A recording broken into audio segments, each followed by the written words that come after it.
Radio is broadcast on LSL Podcast Channel. Thank you for listening.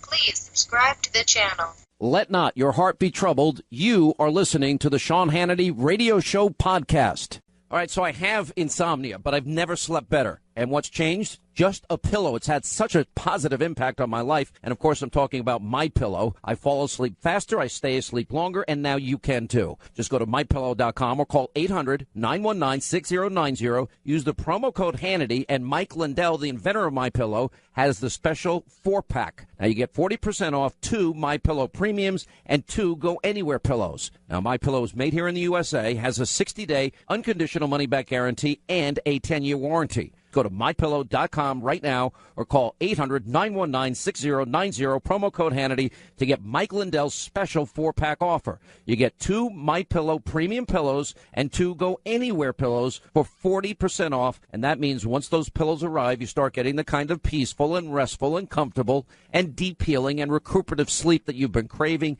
and you certainly deserve. MyPillow.com, promo code Hannity. You will love this pillow. All right, lots to talk about on this Thursday. Glad you are with us. Write down our toll-free telephone number. You want to be a part of this extravaganza. It's 800-941-SEAN if you want to be a part of the program. So last night, after Hannity, the TV show, it just, all hell is breaking loose, just to quote a phrase here. It was going nuts. Here's the statement. So yesterday, the president meets out, bipartisan group of congressmen and more Democrats than Republicans. And then the president, we're going to work together, all fine, good, expected for reasons I'll get into in a second. Then he has dinner, I assume at the White House, with Chuck Schumer and Nancy Pelosi. Pelosi and Schumer, after dinner, release a joint statement that they had a very productive dinner with the president at the White House. And it focused on the program known as the Deferred Action for Childhood Arrivals, DACA. We agreed to enshrine the protections of DACA into law quickly and to work out a package of border security excluding the wall that is acceptable to both sides. Now, I can play it, and we've got montages, but I don't want to eat up all of our time here in this opening segment. We all know how many times the president on the campaign trail, and since he has been president, said that he is going to build the wall. It's going to be a big, beautiful wall. The wall will have a door in it, but it's going to be a wall. And so I'm hearing this last night, and I'm thinking, first I'm getting a little angry. I'm getting a little mad. And then, part of me doubts it. Part of me never trusts Schumer and Pelosi. And part of me resents why the president was put in this position. Now, I want to go through this slowly so that everybody understands where we are and the great danger I think this president is now facing politically for himself and why it's happening and why we are where we are. Now, you have to start with something that is just, I read this last night and I just decided I'm going to tweet out, hey, Mitch, great job. Meaning Mitch McConnell. I did make a mistake. I picked the wrong Twitter account. Boy, you make one little itsy-bitsy mistake on Twitter, they're ready to rip your head off. That's not his account, you idiot. And I'm like, okay, I'll fix it. I'm sorry. Biggest mistake anybody can make in their life. Oh, bad me, bet. I got to hit myself. All right, ridiculous. So, all right, hey, Mitch, great job. You failed so miserably with health care and excessive expectation. Mitch was saying, one of the problems, I'm so mad, I'm ticked off. Everyone thinks we ought to have gotten a lot more done. La, la, la, la, la. I'm like, oh, my God, it's 8 months. You promised us for 8 years. What the hell's wrong with you? How could you be that out of touch with the American people? 8 months is an eternity, and you can't get an 8-year promise done. It's pathetic. And then I pointed out what I've been discussing on this program for the last 2 days, and that's Roll Call's report that McConnell thinks, well, the tax deal may be pushed into 2018. It was 2 days ago in Roll Call, and I mentioned it in both shows, radio and TV, the last 2 days. And I wrote, wasted opportunities, betrayal, epic Republican failure. It is a failure. It's a massive failure. And then I go on to tweet last night, and I go on to say, and if the president doesn't keep his promise, in other words, if what Pelosi and Schumer said is true, if the president goes for amnesty, it will be the political equivalent of read my lips, no new taxes. You may remember this, and this, I would argue, played a very big part in George Herbert Walker Bush losing in 1992 to Bill Clinton. Here's what he said. Raise taxes and I'll say no, and they'll push and I'll say no, and they'll push again and I'll say to them, read my lips. No new taxes. And then he raised taxes, and it was all over for him. Words and promises matter. One thing the president's got to understand here, he's got anywhere between a 46% approval rating. I always argue there's at least 5-7 points extra for him because there are some people that don't want to admit they like him. But putting all that aside, if the president in any way does not keep his word on the issue of building this wall, if the president somehow it gets, and he's a great businessman, I know he knows this, but I'm just saying there's a danger here because every single time Congress promises that they're going to offer you spending cuts with tax increases, you always get the tax increase up front. You never, ever get the spending. You never get the spending reductions ever. That's 10 years down the line. You never see it. It's like always smoke and mirrors. You know, you'll always get the concession, in this case, DACA, Dreamers, etc., but you'll never get the wall. And the president's got to understand this is not negotiable for him, because if he ever goes along with any deal, and he commented on it today, and I'll tell you his exact comments in a minute, but he's got to understand if he makes any deal whatsoever that compromises building that wall, that big, beautiful wall that he kept promising, politically speaking, the base will forever abandon him. I don't want that to happen to him because that means we're going to get 8 more years of an Obama-like president and the country's going to continue to go down the tubes. And what this election was about was the working men and women, the forgotten men and women that need help, the 50 million in poverty on food stamps and out of the labor force. So there's some very, very dangerous waters that the president's walking into here. Now, it's 100% true that the colossal failure of the Republicans to keep their promises and keep their word certainly has created the conditions where he even has to bother to sit down with Pelosi and Schumer. And I'm ticked off at all of them, and I've been saying it for months now, how inefficient they are, how pathetic they are, how weak they are, how the Republican Party has no identity. Trump has an identity. He can't give that. You know, Mitch McConnell's at 18% in his own state. Then I tweeted out last night, politicians are supposed to keep their word. When they don't keep their word, those that voted for them, advocated for them, supported them, donated to them, they get pissed off. Republican failure on health care, if they broke their word, they failed. And you've got it for the president to be successful. I want him to be successful. He's got to keep his word. And this was one of the biggest promises. Now, the other, maybe a couple of weeks ago on TV, I did ding, ding, ding, ding, ding. A lot of people commented on it. And that was everything that he said he was going to do that he did. He can't stop now. And then I tweeted out, weak Republicans betrayed voters. The president need not follow that. He needs to stay the course. He needs to keep his promises or it's over. People will not trust anybody in Washington. You know, it's bad enough that we have 2 parties that are part of the swamp. He's the outsider that so far has kept his word. And Pelosi and Schumer, they can never be trusted. And I hope the president doesn't get sucked into trusting these people because they will. There's nothing about him they like. There's nothing that they'll ever say good about him. We'll remind him tonight, at least on TV, maybe here, of all the horrible things they have said about him over this last number of times. But the key, the success, and this goes for the House, the Senate, and the president, and anybody in politics. If you make promises to people, keep your promises. The antidote to anything, any problem the president has is stay on his agenda. Help the forgotten men and women that voted for him in Michigan, Wisconsin, Ohio, Pennsylvania, and every other state. And the people that were hurt, the 13 million more Americans on food stamps, the 8 million more in poverty, the 95 million Americans that were out of work, the lowest labor participation rate, the 51-year low in home ownership rate, and the worst recovery since the 40s and the doubling of the debt. That's the answer. That's the antidote. That's what matters. That's what he will be judged on. It's not going to be all the noise that is created by conspiracy theory TV hosts. And they're all over the place, and I know some of them are listening right now. Now, if reports are true, and this is what I tweeted out last night, I blame Republicans. They pushed him into the arms of Pelosi and Schumer. Because let's be honest, I've always talked about the 5 forces that have been working against this president from day one. No president has had a leak a day the way this president has. We don't have leaks of presidents talking to prime ministers like in the case of Australia or the president of Mexico. Obama didn't have to deal with a deep state like this, trying to undermine him every day. The Democrats we know hate him. They haven't lifted a finger, and they've called him racist and everything else they can think of. The media wakes up every day. Oh, how can we try and destroy his credibility and take away any ability of him to function and do his job every day?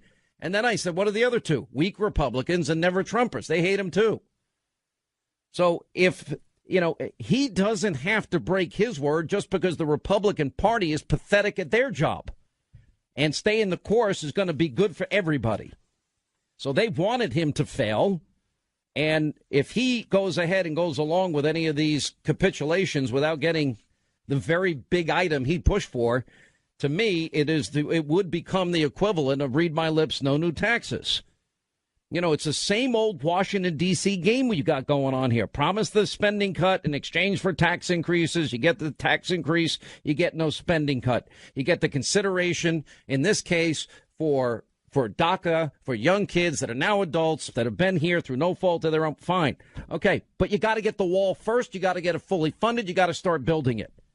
Build the wall first. Get the wall done first. That is the only solution here. And I know the president's probably in business used to shaking somebody's hand and making a deal and knowing that the people on the other side of the table are going to keep their word. That's not the case in Washington, D.C. at all. And sometimes it's difficult to keep your word, Mr. President. You know that. You've been staying the course. And don't become like the rest of this swamp out there. And Schumer and Pelosi, trust me, do not want you to succeed. They want you to fail. And they're hoping to set the exact same trap that George Herbert Walker Bush fell into. Dems want DACA. They don't want the wall. They came out saying that you gave up on the wall last night. And you came out today, to your credit, you were on Air Force One. This is what you said. No, what we're doing is we're doing it in conjunction with the Republicans. We have a very, very good relationship with a lot of people. A lot of people want this to happen. They expect it to happen. And we'll see if it happens. But we'll only do it if we get extreme security, if we get not only surveillance, but everything that goes along with surveillance. And ultimately, we have to have the wall. If we don't have the wall, we're doing nothing. Why didn't Democrats say there was a deal? Stop right there. If we don't have the wall, we're doing nothing. And that's what I finally said, oh, thank God. He can't go with a promise and not the money into law funded, because the Democrats will do everything in their power, as will the Republicans, to make him go back on this promise. These are the 5 forces. Make no mistake, Schumer and Pelosi want him to break his word. And this now is ultimately the president's decision. And my advice is you got to stick to your agenda. And that goes for the same on tax cuts and your tax plan and on getting the economy going. All of that's important, which we'll get to when we come back. These are dangerous waters. And by the way, you can thank weak, pathetic Republicans with no sense of urgency or integrity that had no earthly intention, 100 in the House, 7 in the Senate, of ever keeping their word on repeal and replace. They pushed the president into Pelosi and Schumer's arms. Great job, Republican Party. But he still has his responsibility to keep his promises, and I was glad that he said that today. We'll take a break. We'll come back. We'll continue. We'll also get to your calls. 800-941-SEAN. Straight ahead. All right, as we roll along, Sean Hannity Show, 800-941-SEAN. You want to be a part of the program. There's certain promises the presidents make and that politicians make you just got to keep. And I guess sometimes it gets hard because they push and they push and they push and they push. Democrats are also trying to set a trap on taxes. Now, The president, said yesterday, well, I think the wealthy, their taxes are going to remain about the same. And if not, they may go a little higher. He never said a little higher when he was running for office. Here's the problem with that. The president's plan to get the forgotten men and women to work here is basically contingent on a growing, thriving economy. How do you get a growing, thriving economy? How do you prevent 13 million more Americans from being on food stamps and 8 million more in poverty like Obama and doubling the debt? How do you prevent that? It's called economic growth. The president's got the right plan. Across the board tax cuts, 7 brackets to 3, 15% corporate rate. Multinationals repatriated at a very low rate. They'll bring those trillions back to America. Energy independence. How many times have I said there's millions of high-paying career jobs available? And then he's already cut regulations. He's gotten rid of a lot of the Obama regulations.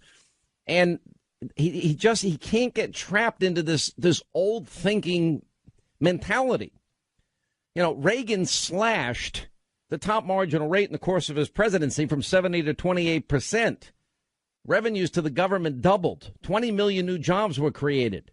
And that was after the 82 recession. I mean, it needed some time to get this thriving, and it worked. It's simple economics, because those multinationals, those corporations, quote, rich people, what they're going to do is they're going to end up spending money and buying boats. And as Geraldo said yesterday, bought a helicopter after the Reagan tax cuts. But that keeps people working. Then they'll build manufacturing centers and factories. And, the top 1% already pay 39.5% of the federal income taxes. Top 10% pays 70.9%. The bottom 50% pays nothing. And that's it. So the rich, quote, are already paying their fair share. The idea is to get them to spend their money and stimulate the economy and build the factories in Michigan, Wisconsin, Pennsylvania, and Ohio. Democrats are setting traps all over the place here, and it's because Republicans are so pathetic. All right, 25 till the top of the hour, 800-941-SEAN. You want to be a part of the program? Let me play for you Chuck Schumer. He really likes us. He likes us. Listen to this. Sometimes I say you got to go a little right, sometimes a little left. Here's Schumer on I believe it was the Senate floor today. Where did you get this tape, Linda? Because I know you picked it up somewhere. Yeah, Senate floor. Yeah, all right, let's play it. Sorry, just got here. Anything new? No. He likes us. He likes me anyway. Look, what we said was exactly accurate. Here's what I told him. I said, Mr. President, you're much better off if you can sometimes step right and sometimes step left. If you have to step just in one direction, you're boxed. He gets that. Oh, it's going to work out, and it'll make us more productive, too. Hey, sometimes you got to step right and sometimes you got to step left. And if you step in only one direction, you get boxed in. Yeah, okay. You think Chuck Schumer wants Trump to succeed? Do we have any of the tapes of Schumer and Pelosi ripping on the president? Because there's so many inconsistencies. I'm trying really hard to find something positive. I wonder about, although this morning he had 3 tweets, I was thinking he was more of a creature that stalked the night, that these things just came out at night like a vampire. And they tweeted these things, but now it's spread to the morning. So let me think for a while. And we all respect, certainly in San Francisco we do, the right of people to speak out and express their views. But the balance between liberty and security is one that has to be guaranteed. And unfortunately, what these, you call them alt-right, I think they call themselves that, I call them Nazis, white supremacist, white nationalist, what they are doing is endangering people. But are you worried that these tensions will continue to escalate across the country and here in the Bay Area? It depends on these groups. They have decided that they they're emboldened. The president has emboldened them, and they're going to go around the country to other places as well. And I named my daughter, her middle name is Emma, named for Emma Lazarus, the great poet who wrote those lines on the pedestal of the Statue of Liberty. Give me your tired, your poor, your huddled masses yearning to breathe free. What read the rest? So, this executive order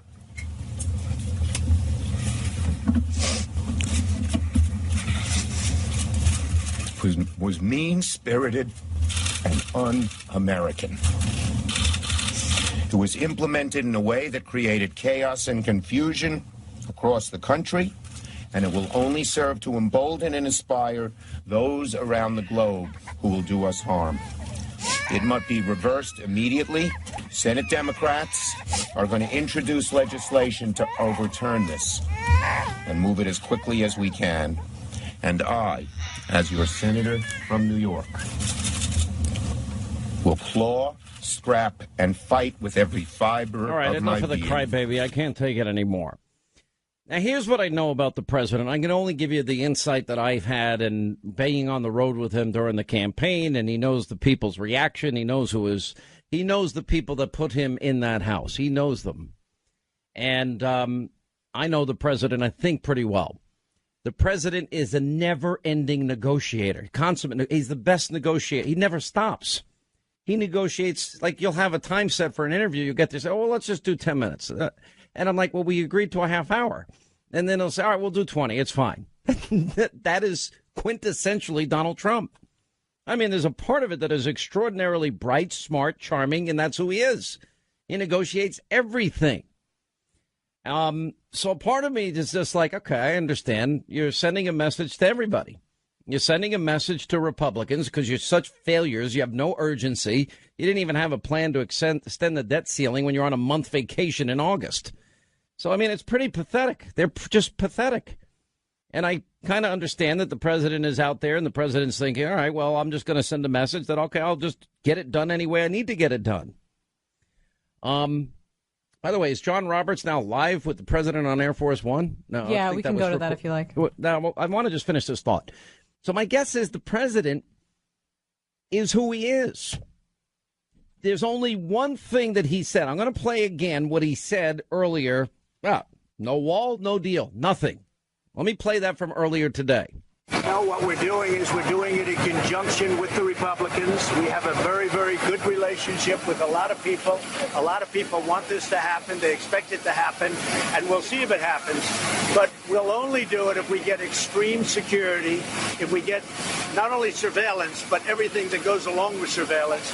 And ultimately, we have to have the wall. If we don't have the wall, we're doing nothing. Why did the Democrats say there was a deal at dinner? There was no deal. They didn't say they had a deal. In fact, they just put out a statement. They didn't say that at all. Mr. President, if Republicans aren't able to get something in 6 months, will you continue the DACA program on your own? Well, we'll talk about that, but I think a deal will be made before 6 months. So no relief for DACA recipients unless you get the wall? Is that what you're saying? The wall, at some point, they're going to have to. They cannot obstruct the wall. The wall, to me, is vital. If I don't get the wall, then we will become the obstruction. What has to come first, wall and agreement on the wall? We have to have an understanding that whether it's in the budget or some other vehicle, in a fairly short period of time, the wall will be funded. Otherwise, we're not doing any deal. Otherwise, we're not doing any deal. The wall's going to be funded or we're not doing any deal. If we don't have the wall, we're not doing nothing. That reassures me.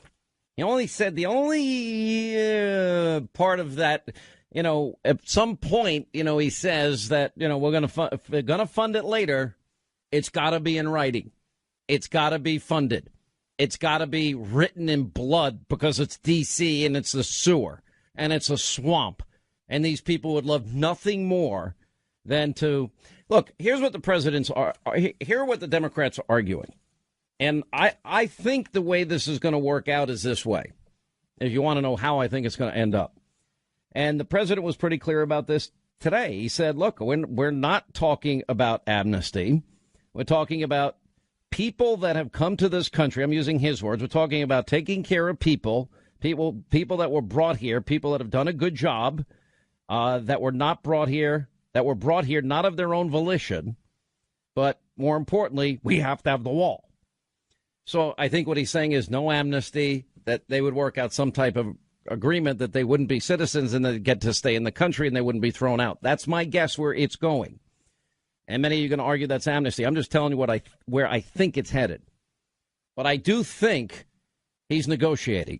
But I do worry that it's the same thing we've seen in the past. You get the concession, which would be on 800,000 DACA kids that are now adults and not kids anymore, and that you would never get the wall funded and built. Just like you get tax increases, you never get the spending cuts. And that's the threat to the president. None of this would be happening if the Republicans did their job. All right, let's go to some calls here. Panama City, Florida. Elizabeth is with us. Elizabeth, hi, how are you? Hope you're recovering from Hurricane Irma.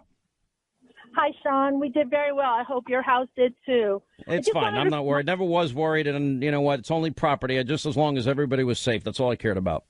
Yes, absolutely. I just wanted to remind you, I think it's good that you keep bringing up to the president that he has to keep his promises. But I also think it's important to remember that he gave the GOP 7 months to do things their way. So nobody could come back to him and say that he didn't follow that way. And now that they have failed, they're going to have to go at his speed. And his speed is four-dimensional chess. These people don't know what's coming to them. They just don't. He can keep up with them, but they're never going to be able to keep up with him. So I think it's important to trust that the president is going to keep his promises. And those of us who voted for him know that he will. Nobody is crazy enough to put themselves in the situation that the president is to not keep their promises. So I know. Look, but here's the thing, and it's not fair, but I guess I just feel so burned by Republicans. Because we learned during health care, 100 House Republicans had no intention. All those votes on repealing and replacing were show votes, like 60 of them. And the 7 senators that voted just to repeal in 2015 and wouldn't do it in 2017, I mean, they were all show votes. So I kind of feel a little burned here. And I think people have been burned before by politicians. And that's why the admonition, the warning, I think, the troubled waters that the president's facing, this is the equivalent of read my lips to me. And so I'm pointing out a big danger for the president.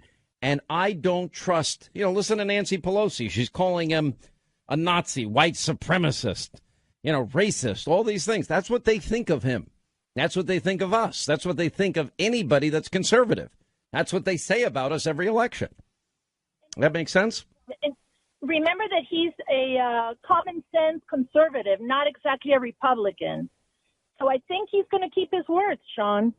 So far, look, I'm the one that did the monologue, ding, ding, ding, and nobody else in the media will ever give him credit for any of the things that he's done. He's done a lot of great things, and we're seeing results. I mean, we see that the economy is growing. We saw 3% updated growth second quarter. That was huge for this country. We'll see what the next quarter brings us. But remember, Obama never got 3% in a year his entire presidency, and he was the only president never to achieve that. Anyway, thank you, Elizabeth. Appreciate it. 800-941-SEAN. Alex, Sacramento. Alex, you're on the Sean Hannity Show. Hey, Sean. Good to talk to you. Yes, sir. Wanted to just make a quick point. We wouldn't be having this conversation if Republicans worked with Trump. And I think the solution really is not that we have to worry about Pelosi taking over Congress. We need just to primary these guys out. And that needs to be. Oh, that's all happening. Oh, that's all going to happen. That's all going to happen. And every one of them that gets the primary is going to deserve it. And, there was an article written about me. I don't know if it was the Washington Post hates me as usual. But, I mean, all these fake news outlets, Hannity picks and backs the wrong candidates. Well, not really. There are times that I take risks with people that are, at 0% or 5% in the polls to make a point. I'm not supporting people that suck, that I know are awful, that I know are establishment, that I know are just going to be watered down versions of the Democratic Party. But they're going to be look at what's happening in Alabama. Roy Moore, I think, is going to win that race in Alabama because Luther Strange is backed by Mitch McConnell. Mitch McConnell now is the kiss of death at 18%. All right, Lori in Rhode Island. Thank you, Alex. You're next. Hi, Lori. So much for taking my call. Yes, ma'am. What's going on? I have to disagree with you. I really feel like he probably made that deal behind closed doors, and I just don't like the wording in his comments today. The fact that he said ultimately we'll get the wall doesn't sound good. And I think, I'm grateful that Chuck Schumer came out and threw him under the bus almost instantaneously. That way he'll get his back up and maybe he'll backpedal on it. But I think that was the deal they struck. We'll get security, we'll get surveillance. We'll put it off, but ultimately we're going to get it. And now, hopefully his hands will be tied with the base and he'll have to come back around. Lori, the only thing that scared me, remember, he did say a couple of times, and I think this is important, if we don't have the wall, we're doing nothing. And he said it not once. And he said, he went on to say, if they're going to obstruct the wall, We'll be determining how much we need. We're not doing anything without the wall. So the only risk, I agree with you. There was some wording in there that bothered me about sounding like the wall's going to be funded later. That to me is you get the tax increase, you don't get the spending cut. That's you get, the consideration or on DACA, but you don't get the wall built. That's why I'm saying what I'm saying. My fear is that right now, because he's been beaten up in the press, and he's desperate for a victory, and he's had great victories, but I mean victories that the press will talk about, is I fear that he really thinks he can align himself with those folks. He's gonna be under the delusion that things are gonna turn around. I know him too well. He's too smart. He knows where Chuck and Nancy are coming from. I'm telling you. He just is. But there is a danger. They'll promise him the moon and give him nothing in the end. But I think it's a valid concern, which is why I'm where I am today. Let's go to Jeff, Houston, Texas, KTRH. Hope you're doing well down there. What's going on, Jeff? Hey, thank you for taking my call, Sean. And yes, I'm doing well. I was one of the fortunate few. Yeah, we only got about 30 seconds, though, so go for it. Absolutely. Trump's outsmarting everybody. He's a smart guy. Look at some of the important policy decisions that he's made. And if you look at it, he's taken the far right-hand position on it. And it's negotiating 101. He's anchoring. He's anchoring on the far right. For example, DACA. Just 2 weeks ago, he said that they were going to discontinue it. Sessions said that to everyone. Well, now, a week and a half later, now he's got a chip. And he's using that chip to get something. Maybe it's infrastructure. Listen, maybe it's tax reduction. You're raising a great point. I wish I had more time for your call. We got a lot coming up, though. You're making a great point. There's no doubt. Look, you don't get everything you want in Washington, but the president's got to get the wall. And he can give no considerations until he gets it. But, yeah, is DACA probably what's going to be the net give on that? Probably. That's my guess.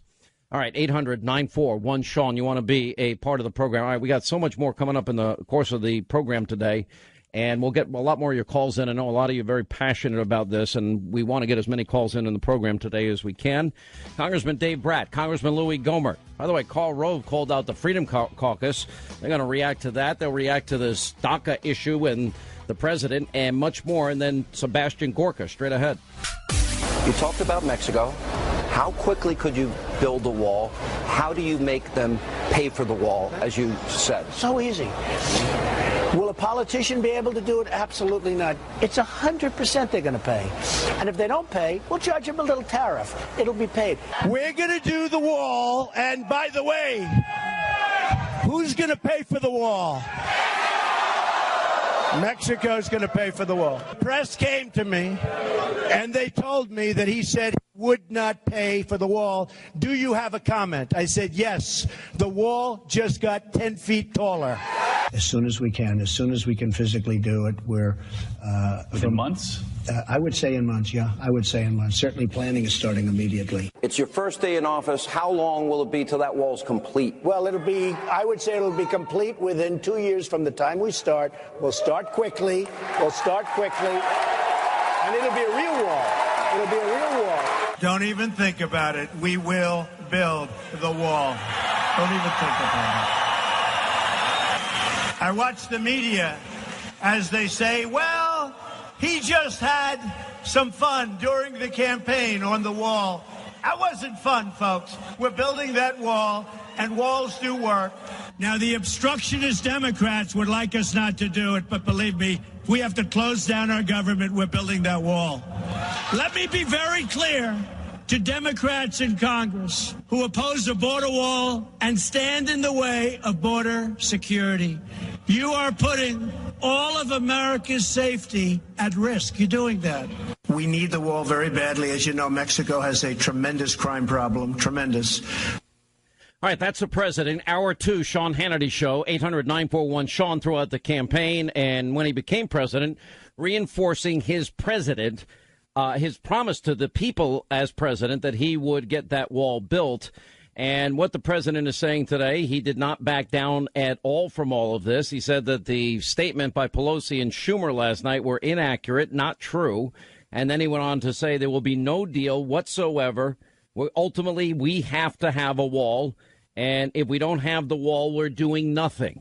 Anyway, joining us now, Freedom Caucus members, Representative Louis Gohmert of Texas, Dave Bratt of Virginia, here to discuss all of these developments.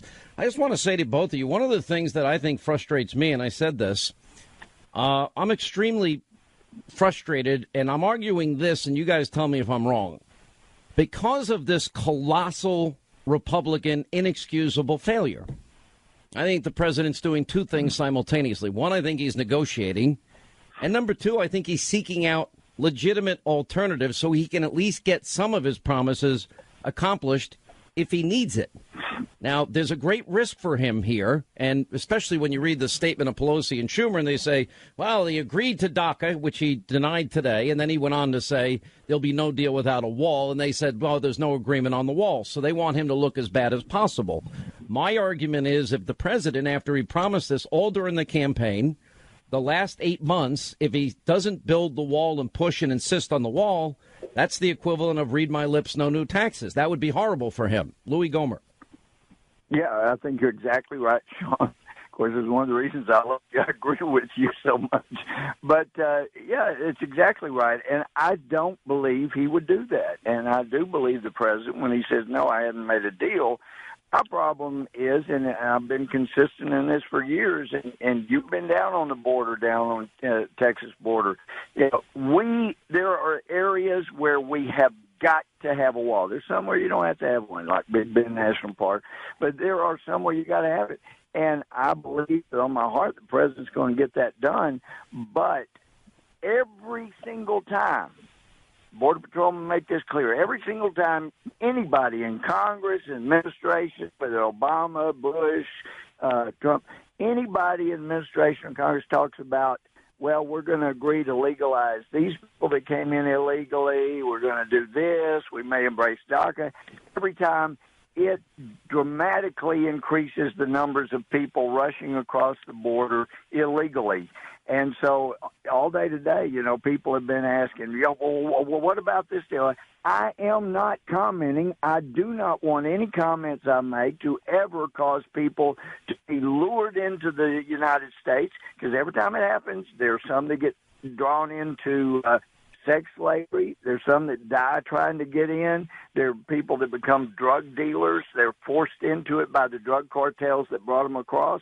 And so there's just, I don't even want to talk about what we may agree to once the border's secure. And Trump is doing a good job. I know you've talked about it. He is getting the border much more secure than it has been maybe in decades. But, you know, we're going to get a wall built. But until that's done, I won't even talk about what we may agree to once it's done. But look, we're going to work something out once it's done, it's built, and the border. Listen, I understand this, President, and I just, you know, you got to hope in the back of your mind that he's the consummate negotiator here, and I think he's sending a loud message to the Republican Party too in all of this, Dave Bratt, and that is, okay, look, you guys can't even get a 7.5-year promise done, and if you can't get that done, and Mitch McConnell's now saying, oh, we're going to wait until 2018 to do the taxes, which he said, and it was quoted in roll call this week. I've got to look for other alternatives. Now, I think his greater hope is that Republicans see that they will be iced out in some ways and that they realize that there will be another option. And it's not the best option. But the president has to also understand that Schumer and Pelosi despise him. They hate him. They want him to fail. They'll always be against him. Yeah, no, you got it exactly right. And it's in the context of the failure, right? So we did a face plant on Obamacare. And now no one knows what's going to be in the tax plan. And you got Karl Rove coming out yesterday attacking the Freedom Caucus, being against the budget and being against the tax plan. We're totally 100% behind the president's tax plan. We're 100% behind Paul Ryan's Better Way tax plan. The problem is not even the tax writers on Ways and Means Committee know what the tax plan is. And we're starting to hear some rumors that the small guy is being left behind, NFIB and et cetera. And then the Wall Street Journal lead editorial today says, holy moly, we may not get pro-growth tax reform. It may not be big enough after they have Karl Rove railing against us yesterday. So, yeah, it's this failure that has everyone. Here's how I interpreted the Rove. The Rove thing to me was a shot across the bow to try and get the Freedom Caucus to capitulate early And I'm now fearful that the same mistakes that were made on health care, Congressman Brad, are going to be made again. And that is there's no consensus plan. Nobody sees it ahead of time. Everything that you feared would be in health care ended up in health care. And then you literally have to do all the heavy lifting and fix the mess of a horrible rollout and a failure. And then, of course, they'll try and convince the president it's the Freedom Caucus's fault when, in fact, it was the leadership's fault. Yeah, no, it's a Pelosi all over again, right? It's a Nancy Pelosi thing again. We don't want to vote on it and then find out what's in it and find out it's a disaster. We all support the Better Way plan, the president's plan, but we don't know what's in it. And so you got it exactly. We're going to take the bullets again, as usual.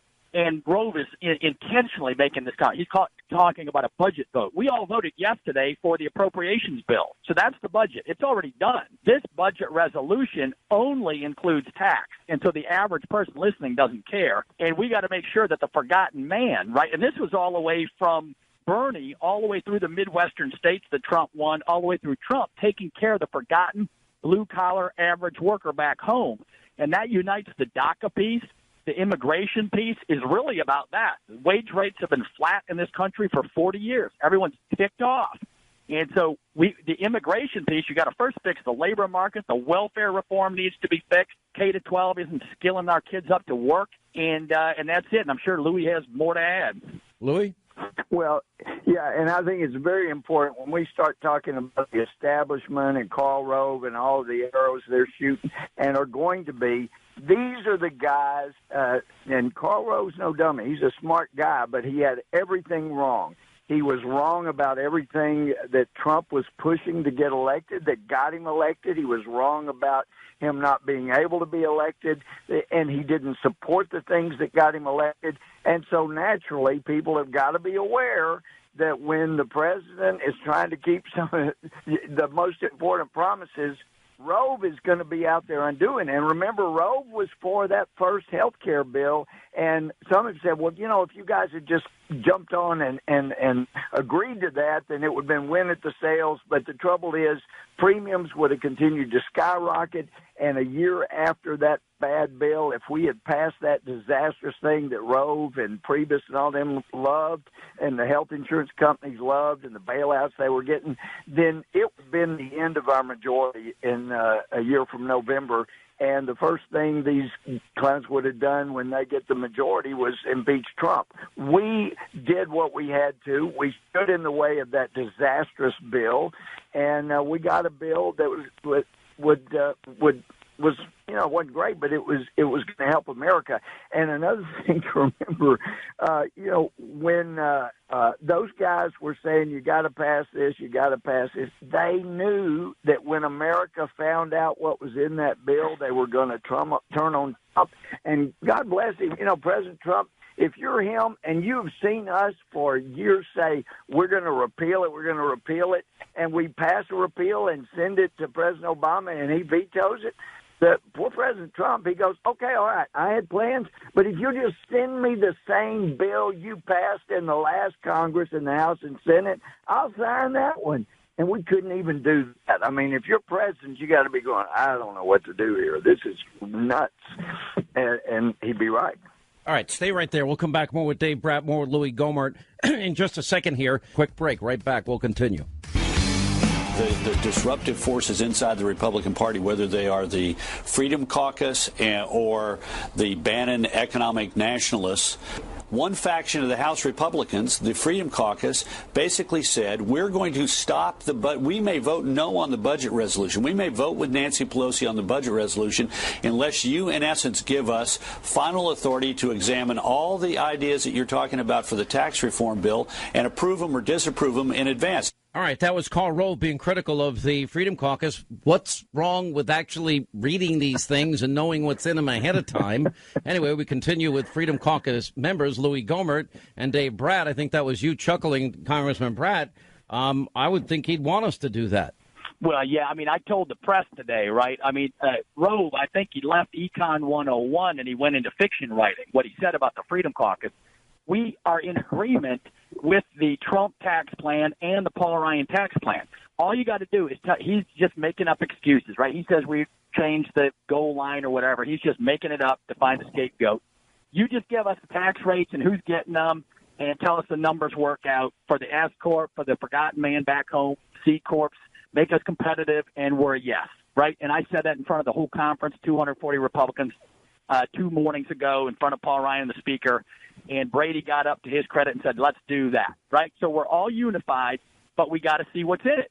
And Rove just wants this blank check so they can roll us as usual, right? If there's not good stuff in there, then we have to be a check on behalf of the American people, and that's what we stand for. It's just doing what we promised. I'm just trying to understand this whole thing here, because it doesn't make any sense to me at all that that everybody wouldn't want to know what's in the bill, and if you don't know what's in the bill, how can you vote for what's in the bill? And that just I mean, I like Karl Rove, but he's making no sense here, and in many ways, I think he's close to Paul Ryan and the leadership. And, I know he supported the first version of the health care bill, which nobody saw either. This is no way to govern. This is no way for leadership to manage the House, because, there are people, differing factions, the Freedom Caucus, the Tuesday group, the drinking group, the Saturday sleepover night group, and everyone else there. Well, but Sean, I think there are people that are around Karl Rove that would love to see the anti-establishment Donald Trump fall flat on his face. And I think they would love to see, there are people out there, it. We tell it, there are people that want to see him fail within the Republican Party so they can say, see, you upstarts, you don't know what you're doing. We got to go back to a real establishment Republican to run things. And and I know President Trump's got to be aware of that there are Republicans that want to see him fail. And it is absolutely ridiculous for our party, the party that wants salt and light, and the best way to clean something up is with sunlight. Why would we want to agree to vote on something before we know what's in it? I want to know what, and I've told the president 3 times this year already, don't let the establishment Republicans talk you up from a 15% tax for small business, for corporations, because if we do that, we can get back steel manufacturing, we can get back tire manufacturing, we can get back all these great jobs because, and I've mentioned this to him, I said, you know it from business, I know it from history, but any major nation that cannot produce what they need in a time of war, steel, tires, things like that, they will not remain a great nation after the next war. And he's got such These good are troubling times. Look, we got to get these back. I've said it now since we've gotten back from Labor Day. You guys have 14 weeks. And if this doesn't get done, it's going to be very bad for the Republicans. Now, you have a chance to solidify your gains in the House and Senate. You have a chance to win a lot of Senate seats. But if this all doesn't get done, it's not going to happen. All right, Dave Bratt, Congressman, thank you. Congressman Louis Gohmert, always a pleasure, my friend. 800-941-SEAN. When we get back, Dr. Sebastian Gorka. Then we have Rick Unger's going to check in. Jonathan Gilliam's going to check in. And we'll get to your call straight ahead.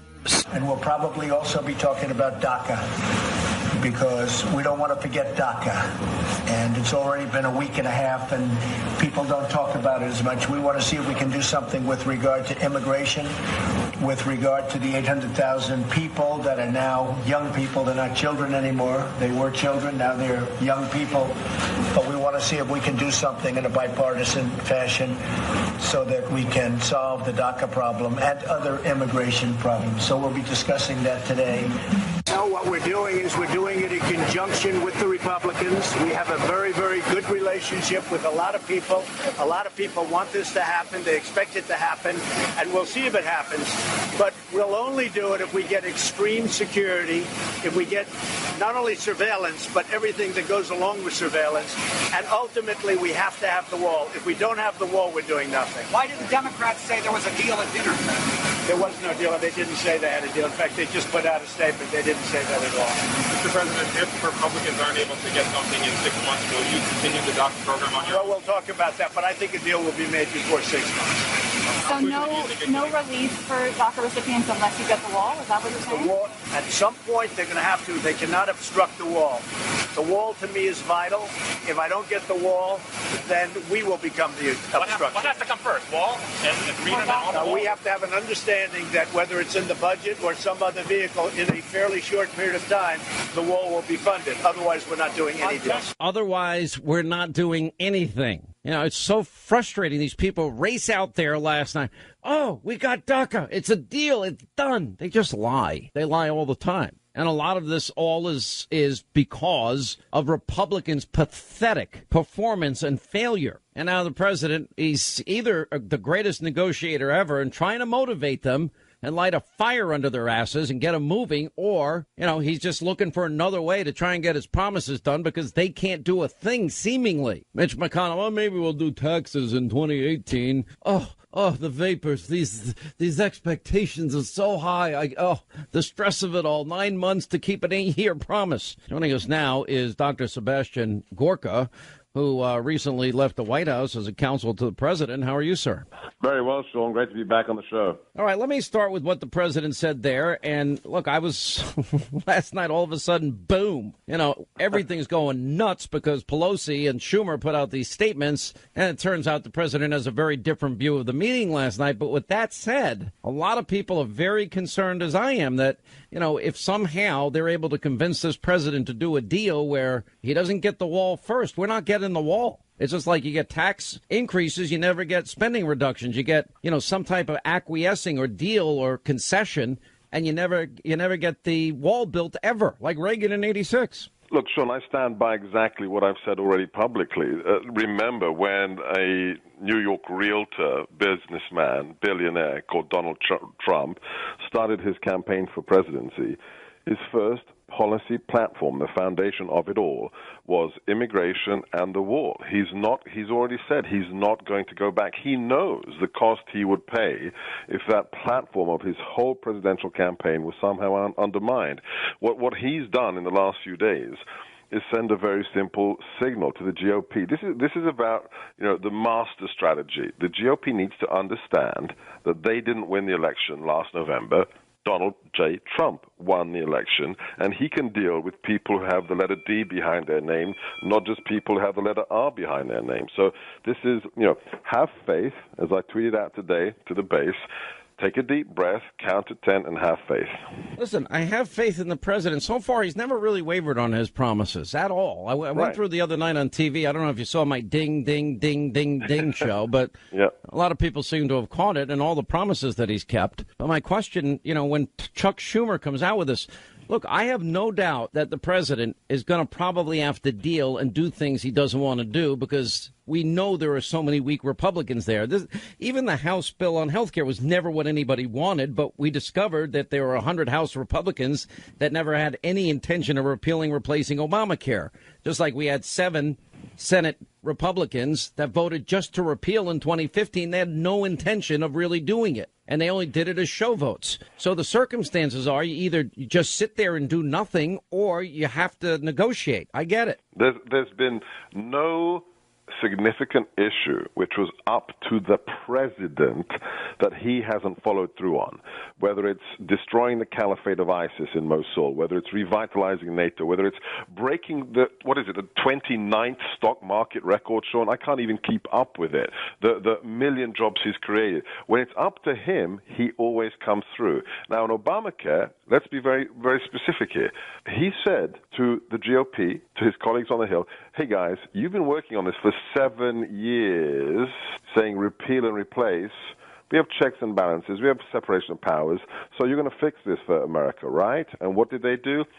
They punted it. It's the same situation here. He doesn't want to fail with regards to immigration, and he's going to make a deal. At the end of the day, he will come through because he always comes through. Now, Chuck Schumer spinning, Nancy Pelosi lying, we're used to that, Sean. Everybody should be used to that. But that's not how Donald J. Trump behaves. Listen, I agree with you, and that's the person that I've known, and that's the person that I see. But I do know how Washington works, and I do know that they're going to try and persuade him to make the concessions first, promising the wall, promising the funding, and then never do it. And I'm not saying, and that's why I think in terms of negotiation, look, I'm sure that this president in the course of his business career is probably shaking people's hands. All right, you got a deal. And those people follow through on their word. But I wouldn't count on any one of those people in D.C. to keep their word. None of them. Look, you're absolutely right with regards to who these people are, but don't you think he's got an inkling of that by now? And again, to reassure the people who voted for the president and still want to believe in the MAGA agenda, just because people like myself or Steve left the building, does anybody really think that the president isn't in touch with the people who truly understand how the swamp operates? I don't think he is. I mean, that's my take, but I do think that he's now entered a phase. And again, I go back to Republicans have literally pushed him into the arms of the Democrats because of their colossal failure. And so these are far more troubled waters that he's in now.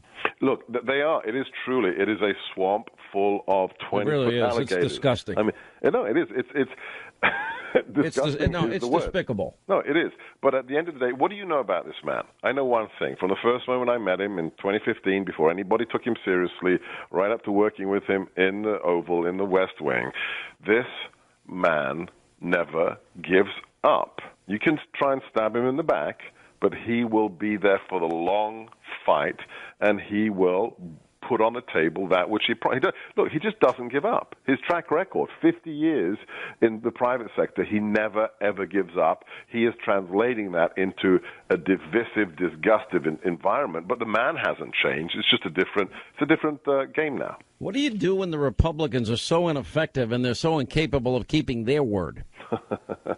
You know what you do? You send very clear messages. You go to dinner with Pelosi and Schumer? You go to dinner, and then you get people like the congressman in Pennsylvania saying, well, maybe I'm not going to run again.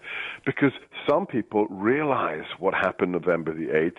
What we need is the rest of the swamp to understand. If they don't get on board with the anti-establishment candidate who just crushed 16 establishment candidates. Can we just think about that for a second? A man who's never held public office before wiped the floor with 16 GOP establishment candidates. That's what happened. They need to look themselves in the mirror and understand it's all changed. It's a new game. They can try the old tricks, but you know what's going to happen? In 2018, to those seats, they will lose them, and before that, they will be primaried. You know what's frustrating is those people that say the president's not conservative. I don't care. You want to use nationalist, American first. I don't really care, but the tax plan he has is Reagan-esque. What he discussed for repealing and replacing was Reagan-esque. His views on energy are Reagan. His views on judges are Reagan. His views on the border are Reagan. His views on military strength, it's just so reminiscent of everything that Ronald Reagan stood for. And I'm arguing that I have not changed over the years. I am arguing that the Republican Party has become a party with no identity. The president has an identity, and he's fighting for issues. And all Republicans want to do is they're just so afraid of everything, and they're afraid of their own shadow.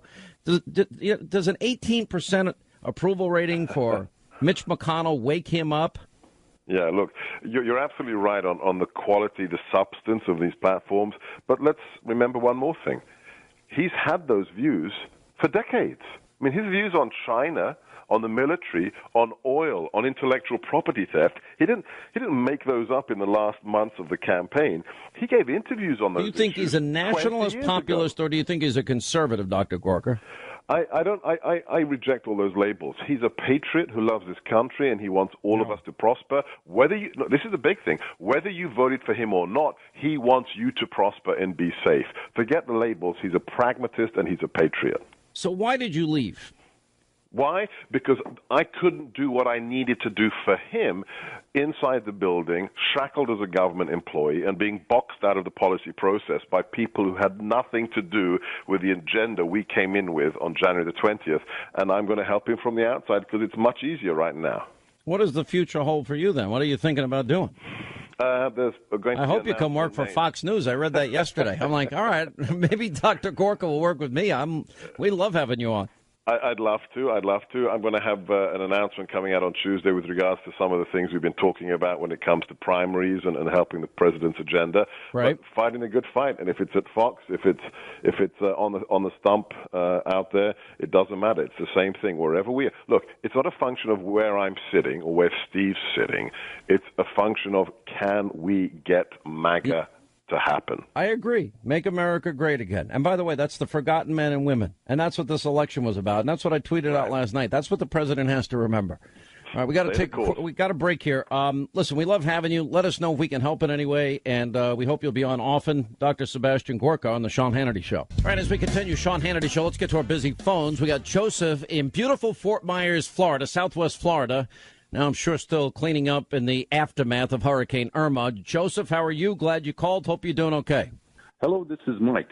Hello, Mike. Where are you calling from, Mike? I'm calling from Fort Myers, Florida. All right, it says Joseph on my screen. We'll call you Mike instead. What's up, Mike? How are you?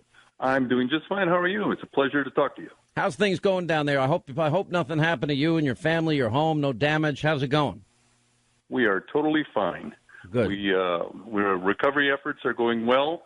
I live in a 55 and over community called Pelican Preserve, and I got to tell you, everything down there is called Pelican Bay, Pelican this, Pelican. Everything's a pelican down in Florida. Go ahead. Well, I've never seen a pelican here, but anyways. I've seen them. You can see them down in Naples, I know for sure. But not in Pelican Preserve. We're about 10 miles in from the coast. We'll just go fishing out there on the Gulf. You'll find them. They'll find you. We can go fishing right in our street. Well, I thought you said nothing happened. Well, we had actually no damage to the buildings. We have 5 condo buildings, 22 units in each building. And the condo buildings held up well. The carports, not so well. Okay, some of the carports got damaged. We had a lot of flooding. There's still a lot of flooding that continues. It's receding slowly, but we had about 2.5 feet of water. And this is not a surge. This is just groundwater. We had about 2.5 foot of water down the center of the streets. Yeah, listen, I have friends in Southwest Florida. You're not even allowed to brush your teeth with the water now.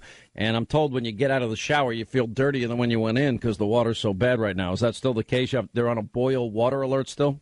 No, the boil water alert's been lifted. Okay. Actually, we got our power on yesterday, so we were out of power we got our power out for about 60 hours.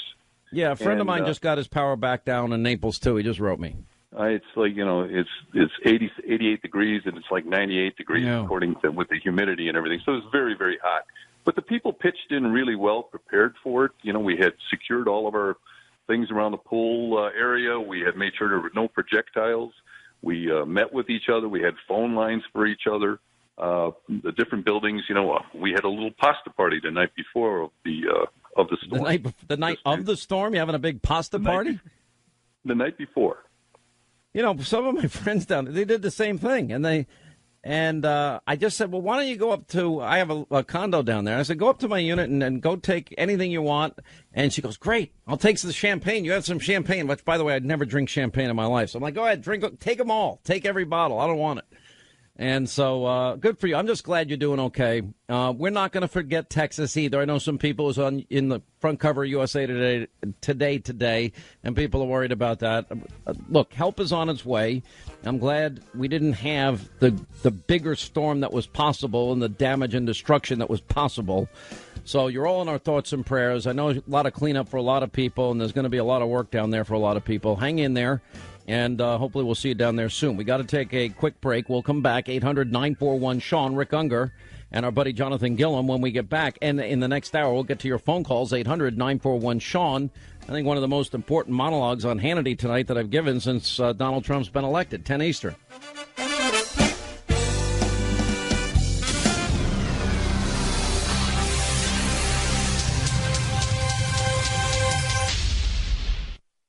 Sorry, just got here. Anything new? No. He likes us. He likes me anyway. Look, what we said was exactly accurate. Here's what I told him. I said, Mr. President, you're much better off if you can sometimes step right and sometimes step left. If you have to step just in one direction, you're boxed. He gets that. Oh, it's going to work out, and it'll make us more productive, too. That's Chuck Schumer, and he's on the Senate floor. Jonathan Gillum is back with us, as well as Rick Unger. And my take, guys, is very, very simple, that Republicans screwed the president. Their colossal failure, inability to get things done, has resulted in him rushing over to Rick Unger's friends And Rick Unger's friends are real happy and giddy, although the president had to contradict everything Pelosi and Schumer said last night about what deal they reached on DACA, and the president reinforcing his original promise that he's going to build the wall or nothing is getting done, period. Rick Unger. I think the president's had a very good week, if you ask me. And actually, I listened to a few of his statements today. I don't think he's really backed away from what I initially heard he had pre-agreed to. We'll call it that last night with the two Democrats. I think no, he said there's no deal, and he said there would be no deal unless, of course, it included border security. Yes, he said border security, and then no, and he said building a wall. Nah, he did not say that had to be part of it. No, he did say building a wall. I got the quote right here. He absolutely said that he intends to build the wall, but he did not at all make it clear that. Well, that he has says to be part he of said the right docket here. Let me read the quote to you. He says, "We have to have the wall. If we don't have the wall, we're doing nothing." Right. Quote. And if you hear, that was his statement from Florida. If you heard his statement earlier before he left for Florida, he had made it, I thought, pretty clear that he said it on the plane this morning, and he said it in his tweets today. To have a wall. Well, we'll see. We'll see what it says. I think it becomes tricky to make the deal if the wall has to be part of it, because there are so many Republicans and Democrats who think that the wall is a waste of money. If the president doesn't do the wall, and that's my point, Jonathan Gillum, then he might as well pack it in, because that's read my lips, no new taxes for him. Oh, exactly. I mean, listen, first off, the fact that he is going old school in the way he is relating to the Democrats, I think is phenomenal. You said it. I've said it. I think Rick probably even agree with this, that it's been the Republicans that have been his biggest nightmare, not the Democrats. And I think the fact that he reached out to them and has done this has really set the standard. It's kind of taking it back to the Reagan era, where he is reaching across the aisle and doing what politicians should do and what a commander-in-chief should do. But if, and you're exactly right, Sean, if he doesn't build this wall, I mean, that's the main thing. Whether or not it's going to be the answer to immigration, he said he was going to do it, and half the country voted for him, largely not because of that, but that was the first thing that he said, and it'll be a death knell for him running in 3.5 years. And Rick, you're smart enough to know that, and you would say to him, "Don't give up on the wall." Yeah, let me just read you what he said as he was departing for Florida. He said, "The wall will come later. We're right now renovating large sections of wall, massive sections, making it brand new. We're doing a lot of renovations. We're building 4 different samples of the wall to see which one we're going to choose and which one's going, and the wall is going to be built. It will be funded a little bit later." That doesn't sound to me like he's tying it to the DACA discussion. So I don't know. What do you think? Now, I think that that's what Pelosi, and I have no doubt they talked about it last night. And I have no doubt, but the president also was clear. He said, we're not talking about amnesty at all. And he did talk about a way to find, somehow sort of thread the needle and talk about people that were brought here, people that have done a good job, were brought here not of their own volition, but importantly, what they want is, we have to have a wall. And if the wall's going to obstruct, then he went on to say, well, then we're not going to have anything. And then he went on to say, we have to have the wall again. And if we don't have the wall, we're doing nothing. So I don't think you can be any more clear. I know everybody would like that. Well, but I mean, you've got two different statements here. You just read me a quote that he did say, and I read you a quote that he had said an hour and a half earlier, so we're left confused. Is that not fair to say? I'll let Jonathan answer. Jonathan? That's politics. That's politics. Well, not always, but here's something else. Listen, if you're not confused by what goes on in Washington, D.C., you have a crystal ball that I don't have. But the fact is, when it comes to the wall versus DACA or amnesty or any of this stuff, I can't understand why Washington, D.C. Tries to completely solve a problem, either far left or far right. Things like immigration, we need to look at policies. We need to look at how people get in here. But something like DACA with the people in here, if the president gave some of these people amnesty or had a contract with America that they could sign showing that they've been here working, I actually wouldn't have a problem with that myself, but I look for effective solutions. The thing is, he is in a precarious place right now, the president is, because a lot of people, myself included, are watching not him so much as the people that are around him, the McMasters, the Mattises, all these different people that worked under the other administrations and people may have questions about, that's what people are watching now from the conservative side of the House. So that's where he needs to be very careful in this. And I think what he did with the Democrats and the language that he's using is great. He just can't let them take advantage of him and him thinking that they're his buddies now. That is the biggest mistake he'd ever make, thinking they're the buddies. They may be his best choice. In fact, as Sean, you said, or I think you said earlier, maybe it was Jonathan. The Republicans certainly have not been doing him any favors, and he's looking for ways to get things done. I kind of give him credit for that. I think what you're really going to find here, first of all, understand that while it's great that the Democrats are working with him right now, if it gets a good result, they can't work with him next year in an election year. Maybe they can come back and work with him the year after that and then forget about it as we get into the presidential election. But on the DACA thing, he is a little bit in a trap. First of all, he really did not campaign on ending DACA. I got to give him that. And I think some people are tagging him with that unfairly.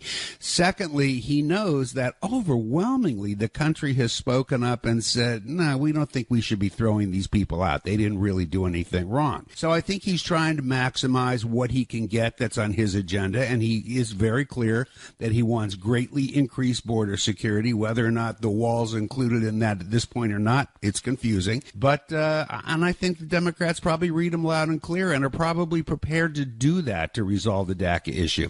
On the amnesty thing, this is an interesting discussion because as you go back and look at some of the different efforts Congress has made over the years prior to President Trump, you'll see 4 very different bills. 2 of them have a road to citizenship. 2 of them do not. So, it's just a question of which way they're going to go. The president was clear today that it's not going to be citizenship. The president says he does not want citizenship. That's right. No. Look, I understand the complicated nature of this. I go back to a very simple principle, and Republicans are just, none of this would have happened if they would have gotten their job done, Jonathan Gillen. Nothing, none of it. And you know what? I'm a trust but verify guy. You always get the tax increase. You never get the spending reduction. You always get we'll acquiesce. We'll give in the case of Reagan, full amnesty in 86. It didn't work. And he never got the border security that was promised him then. And that's the problem with all of this. And that was the trap, I think, the Democrats were trying to set for him. Sean, I'll go on a limb and say that I think that this has been their intention all along, that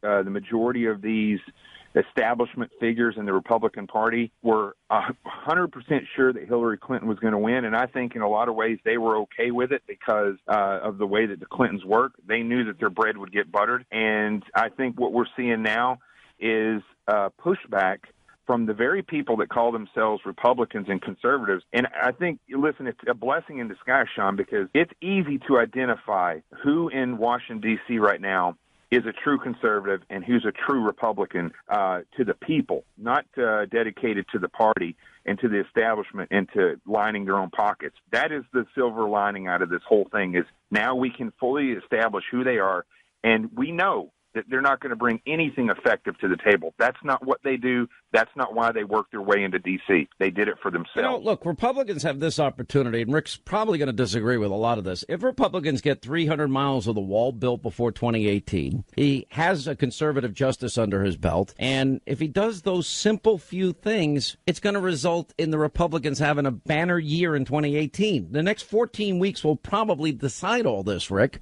You probably think I hope that doesn't happen. Well, whether I think that I might hope it doesn't happen, to answer your original point, I actually mostly do agree with that.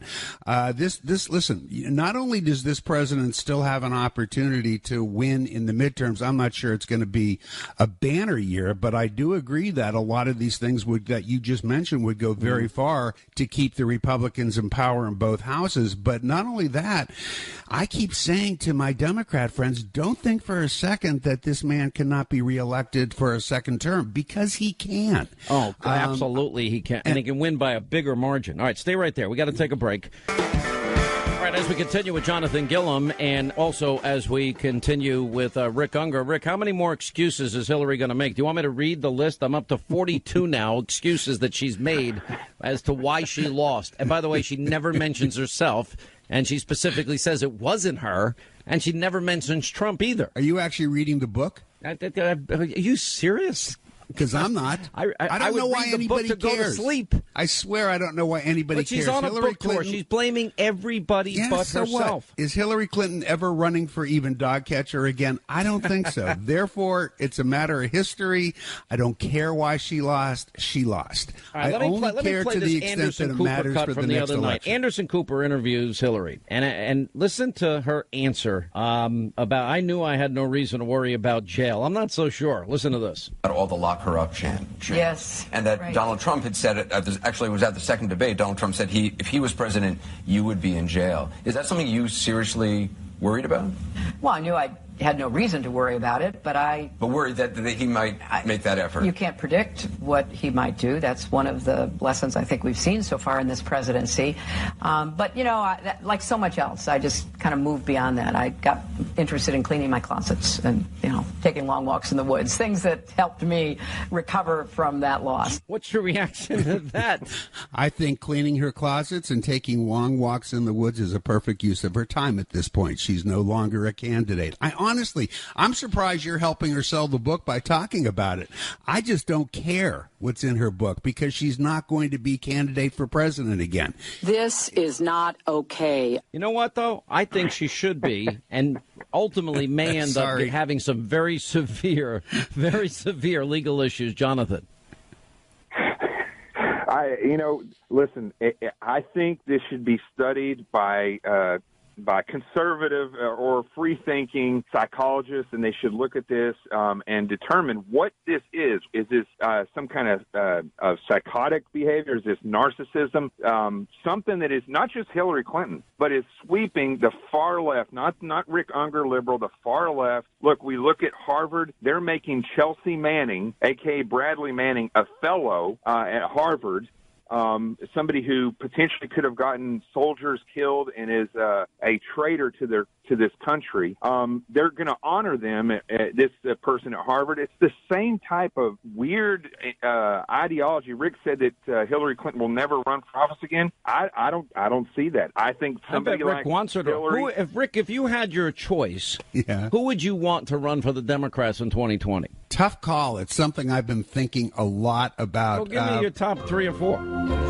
I'd say Hickenlooper, I think, could be a good candidate. Believe it or not, I think Joe Biden might be somebody if he's not too old. And I love Senator Al, but I don't see it happening. And I think Amy Klobuchar is an interesting choice. Okay. What do you think about that? Do you think Trump could beat all of them, Jonathan? Well, I would hope so, since Rick just named like several communists in the list. Communists? You use that word so loosely. Someday I'm going to have to explain to you what a communist actually is. I want to know, do you think Rick's a communist? What a communist is. And Amy Klobuchar is a communist? John Hickenlooper is a communist? What are you kidding? Do you think that Rick Unger's a communist? No, he's not. He knows better than to call Rick Unger a communist. Well, what, are you going to beat him up? He'll kick your ass. He's a former Navy SEAL. You're dead. He knows better. In fact, I go out of my way to make sure that people on Twitter, when they say that about Rick Unger, he is not. He is absolutely not. But Rick is a free thinker. A lot of these people that are politicians, see, here's where the Democrats are getting it wrong. People are tired of the status quo politicians. If the Democrats ever came up with somebody that was a real person that saw Rick, maybe you should run for president. That ain't going to happen. Well, I mean, is that your best? I mean, what does the Democratic Party stand for? I don't see that it stands for anything. Well, you know, that's actually a fair question because I don't think the Democratic Party right now knows very well either what it stands for. It's starting to get its arms around it, but I think even the slogan that they came out with I thought was really, really weak. I know what we need to stand for, but I'm not sure that we've put it together yet to persuade people. Look, a lot of those people who voted for the current president, who voted for Donald Trump, were once Democrats, and the Democrats left them behind. And they not only have to come up with an economic approach that interests those people, but they have to persuade those people that they mean it. That's a big job. The other problem, well, we got a break, but the other problem you have is how bad a job Obama did. But we got to let you go. When we come back. On that, we disagree. It's the Sean Hannity Show. Your calls coming up straight ahead. Glad you're with us. 25 till the top of the hour. I know a lot of you want to react, want to respond to everything that's going on here. We want to hear from all of you. 800-941-SEAN on number. Patty is in Vegas listening to K-Dawn Radio. Patty, hi. How are you? Glad you called.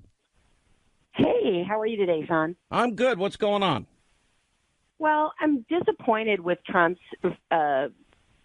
flip-flopping on the wall situation. It's, when my family came to this country, they did it legally. They didn't sneak over the border.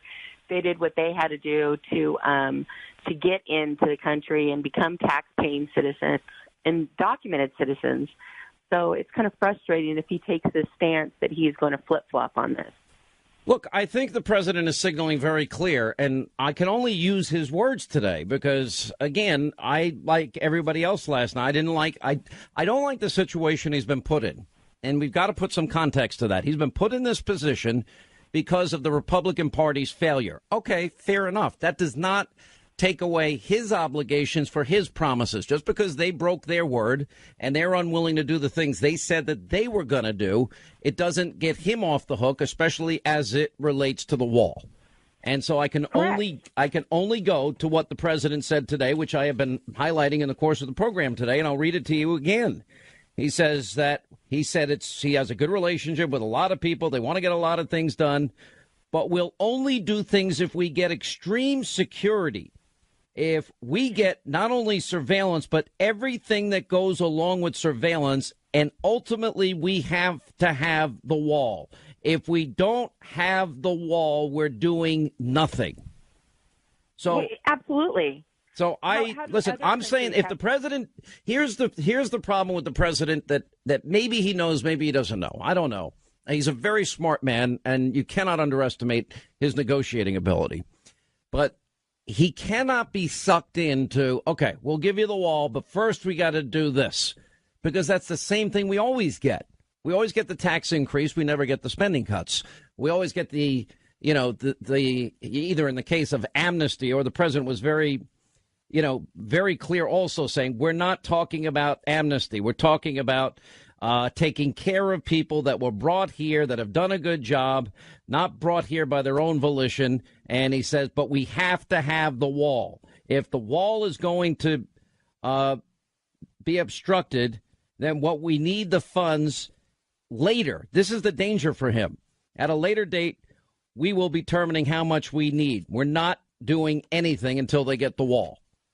So, I think what he's saying here is that he'll show flexibility, no citizenship, but the people aren't going to be rounded up that were here as children. That's what he's saying. Right. Well, and nobody's expecting him to round up people that came here. It's children. I mean, as a mother, I would be devastated. But I think what we're really looking for, especially as voters for him, is for him to stick to his word and hope that, Pelosi and Schumer they don't feel like they've been given an inch and they take a mile, and then the rest of us aren't heard. Like you always say, the forgotten men and women that are here. My daughter is in the Navy and fighting for this country, and what is she fighting for if we're not willing to stand up for the Constitution and the laws of the land? Listen, I agree wholeheartedly with you. I think this is a no-brainer. I really do. I think in every way this is a no-brainer for the president. And I think that he needs to just stay on his word. Look, I'm going to go back to my tweets last night. And I said, and I think I laid it out very, as well as I could today. Mitch, great job. You failed so miserably with health care, and his comment about excessive expectations, and then saying in roll call, well, we might have to wait for 2018 to do taxes, that he literally now has pushed the president into the arms of the Democrats. Great job. And then I went on, and this is very important because all of these things matter. These 14 weeks matter a lot. And I said politicians need to keep their word. Republicans failed on health care. They broke their word. They have failed.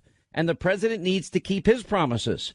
And then I said, and if the POTUS doesn't keep his promises, and he goes along with a bad deal, it will be the political equivalent if he doesn't build that wall of read my lips.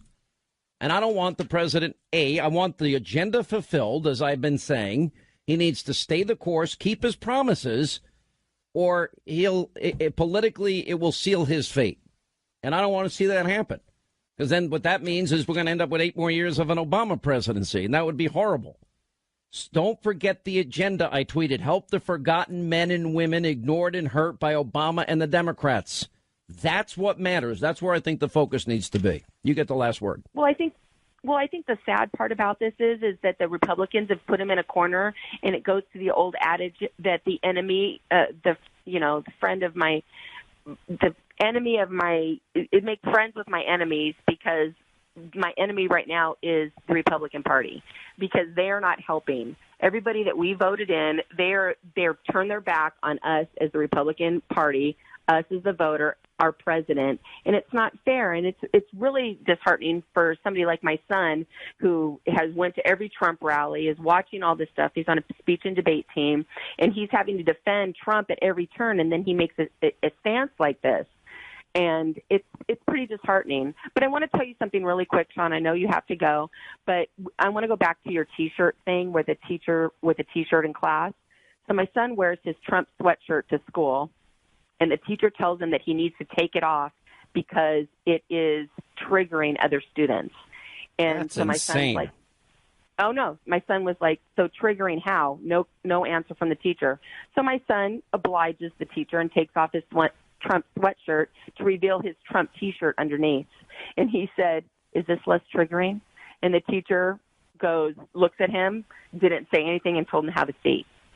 Oh, my gosh. Seriously, I mean, I can't believe these schools are all indoctrinating all these kids. Oh, if you saw the docket for his speech and debate, one of the questions on his last speech and debate last week was, did Trump, should we make a time period for your intent to run for the next election longer? It should be 2 years or 3 years, or should you have to wait till 1 year prior to the actual election?